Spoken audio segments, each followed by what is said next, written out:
Hey, yo everyone, Andrew here, bringing you another video, and today we're going to be doing my Andrew Cutter Picks of the Weeks, as well as any news or updates.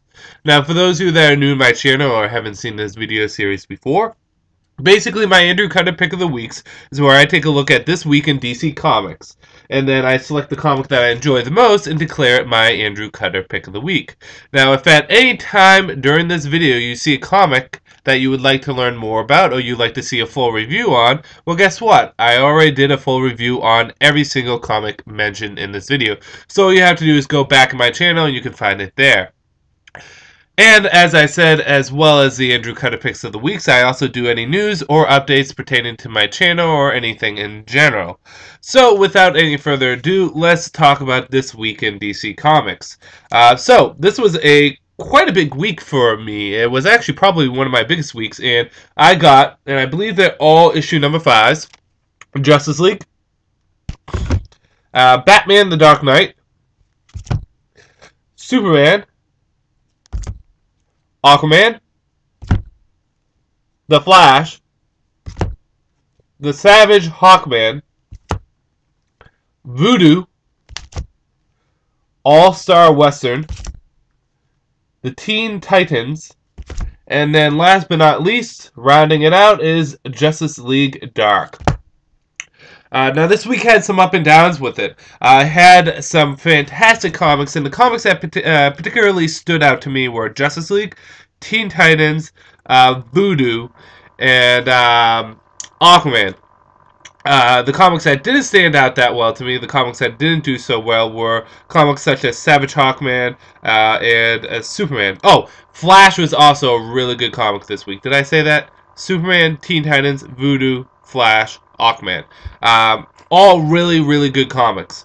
If I had to pick a comic to be my Andrew Cutter Pick of the Week, it's tough. It would come down to Justice League, Flash, or Teen Titans, not Teen Titans, Voodoo.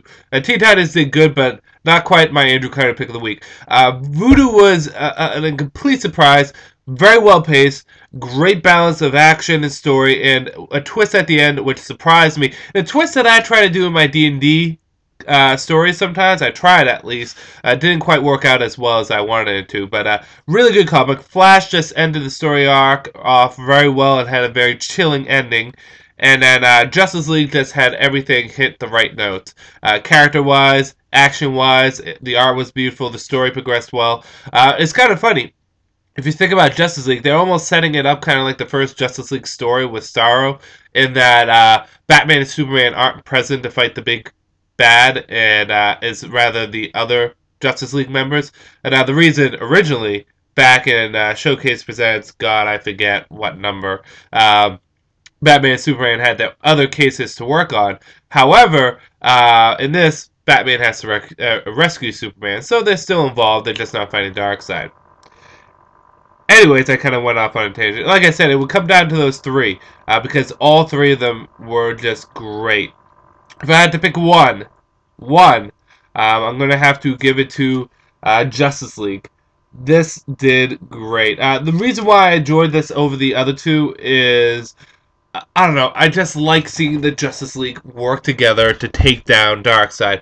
It was just a great issue when it came down to the team working together. Not everyone got their words in, but there were some great character moments here. Really fun, really enjoyable. I don't know what else to say. It is my Andrew Cutter Pick of the Week. So, with that said, let's talk about some news updates and just some random stuff.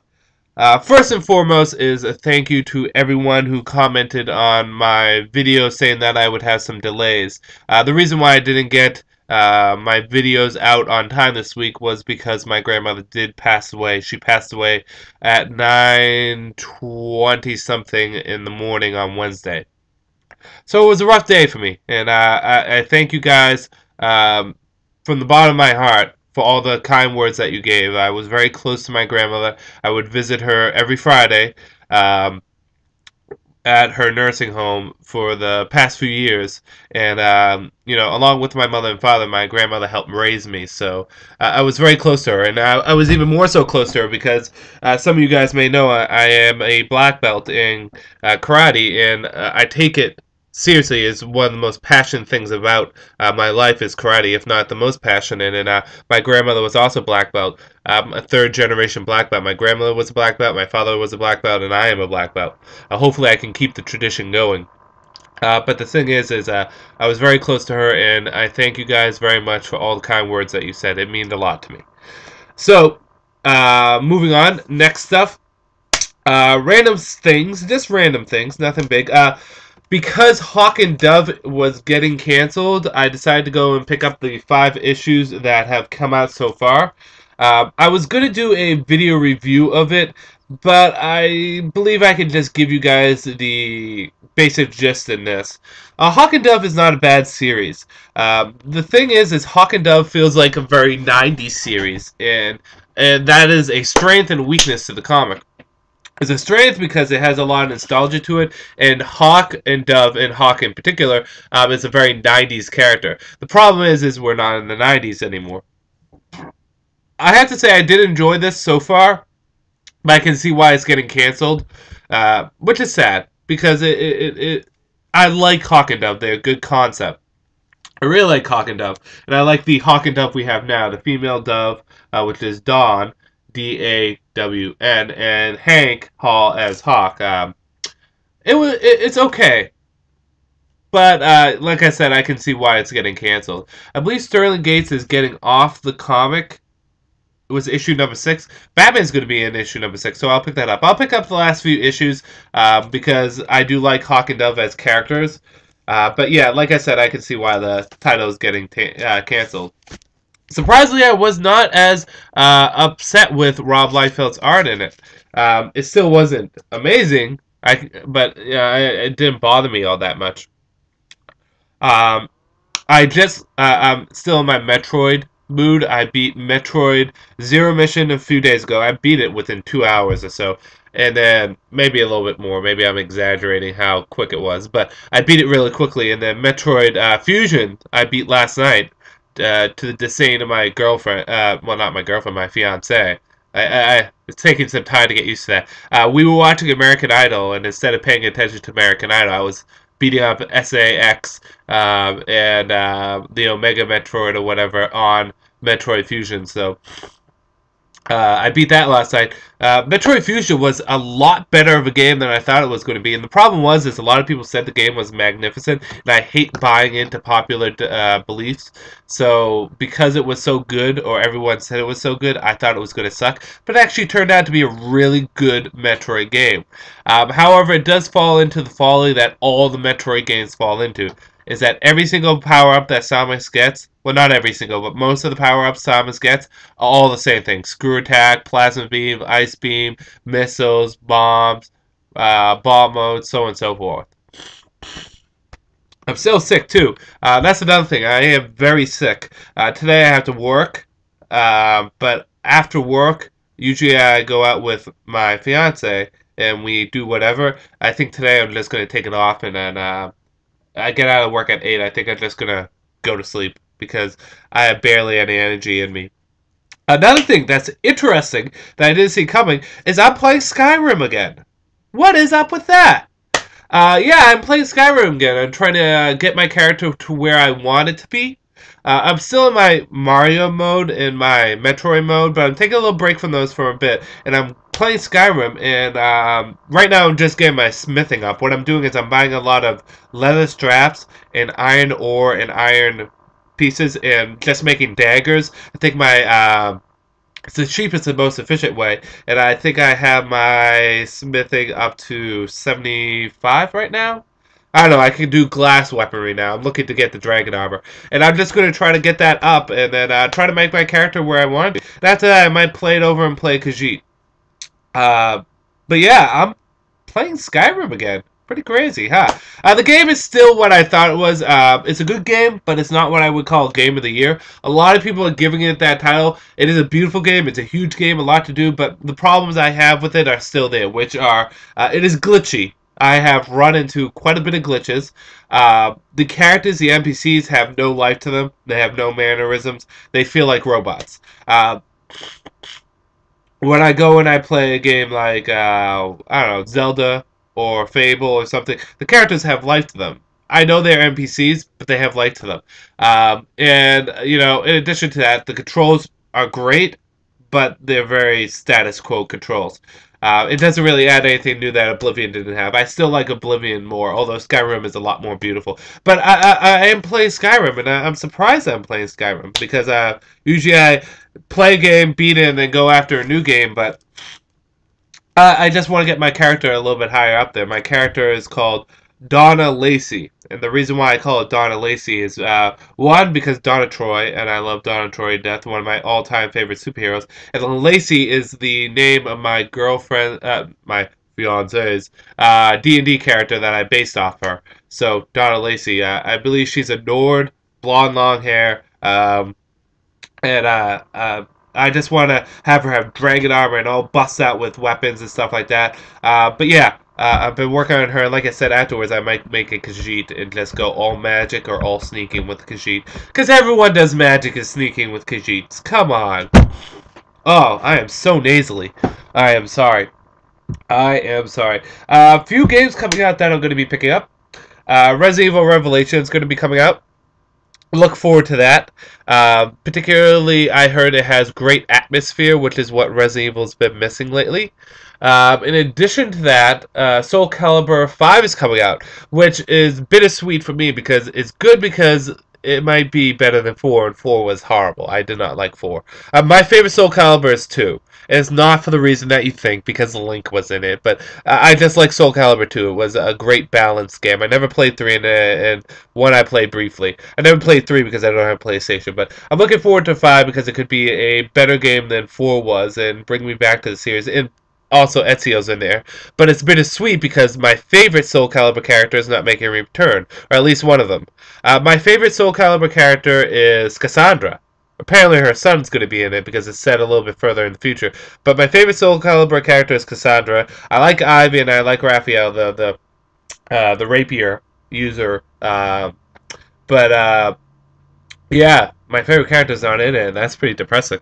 But I'm looking forward to that. And then I had something else to say. Oh, yes.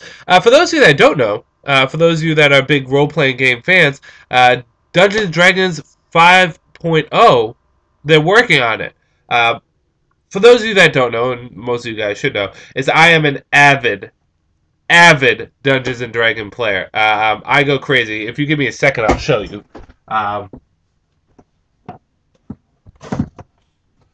This right here, this is my Dungeons & Dragons